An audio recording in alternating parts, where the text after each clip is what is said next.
Dominique Marny, bonjour. Bonjour. Un grand merci d'avoir accepté l'invitation de la Fringale culturelle. C'est un grand plaisir de vous rencontrer. C'est notre toute première fois. Vous avez déjà publié de nombreuses choses, des livres, des essais, mais très souvent sur le thème de l'amour. Oui, ça devient une spécialité. J'ai publié, je crois, 2 ou 3 livres déjà sur ce thème.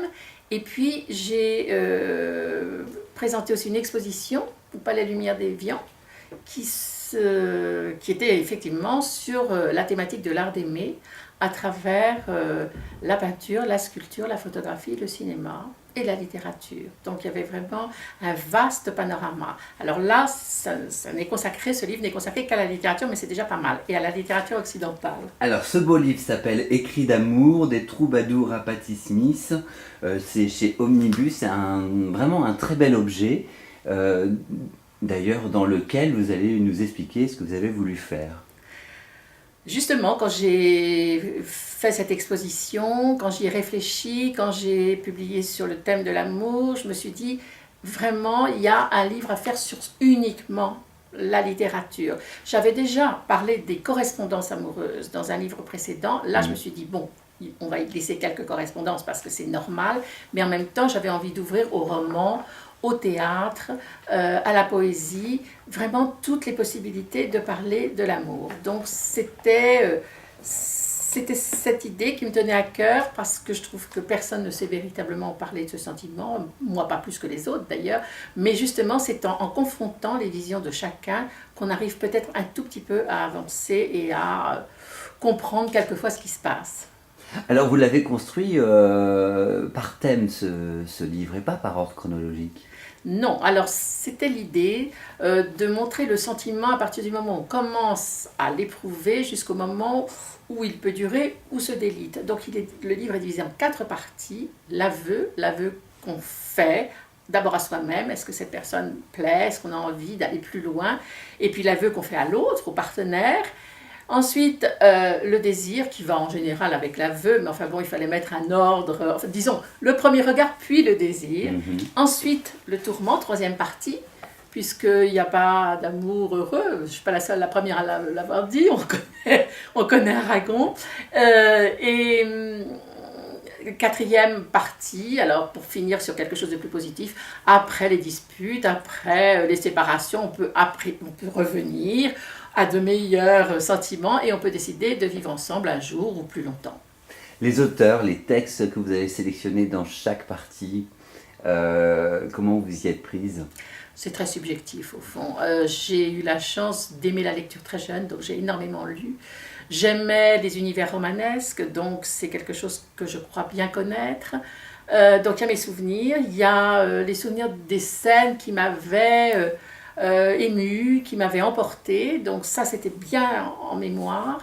Et puis bien sûr il y a des textes totalement emblématiques qu'on ne peut pas ignorer, comme le très très beau texte dans la traduction de Bédier de Tristan et Iseult. Donc c'est, oui, subjectif, il n'y a pas d'autre façon de le dire, mais là aussi, il n'y a pas de chronologie. Non seulement il y a les 4 parties, mais dans les 4 parties, il n'y a pas une chronologie historique, c'est-à-dire qu'on va selon l'intensité du sentiment, c'est-à-dire qu'on va commencer avec un texte qui paraîtra plus timide, etc., et puis on va monter en intensité jusqu'à la fin de cette partie. Ça, c'est un choix délibéré. Justement, en parlant d'amour, vous vouliez faire passer votre lecteur dans les différentes émotions de l'amour, ça on le sent bien, mais il y a aussi une notion de partage, vous vouliez partager les auteurs que vous aimez? Oui, alors il y a des auteurs très très connus que tout le monde peut connaître, et puis il y en a d'autres qui sont un peu plus confidentiels ou un peu oubliés. Par exemple, il y a ce très très beau texte de Calafert, de Louis Calafert, Septentrion, de cet homme qui est dans un hôtel un peu borgne comme ça, qui sort de sa chambre, ça se passe dans les années 60, qui traverse un corridor, et là il y a une porte entrouverte et une femme fume, elle n'a qu'à le regarder, il comprend qu'il peut rentrer. Et c'est toute cette étreinte qui suit, qui est extrêmement bien racontée. Donc voilà, Septentrion de Calafert, c'est pas très connu.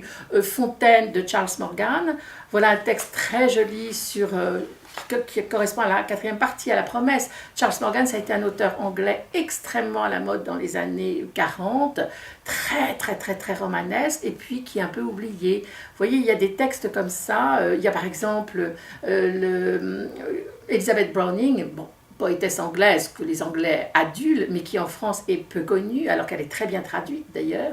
Voilà, elle a eu une vie, une première partie de vie retirée, et puis tout d'un coup, elle a rencontré cet homme, Robert Browning, qui était déjà très connu au XIXe siècle, et elle a écrit des vers, notamment pour lui, qui sont extraordinaires. Et chose très importante au XIXe siècle, c'est qu'il était très content qu'elle soit aussi talentueuse et aussi connue que lui.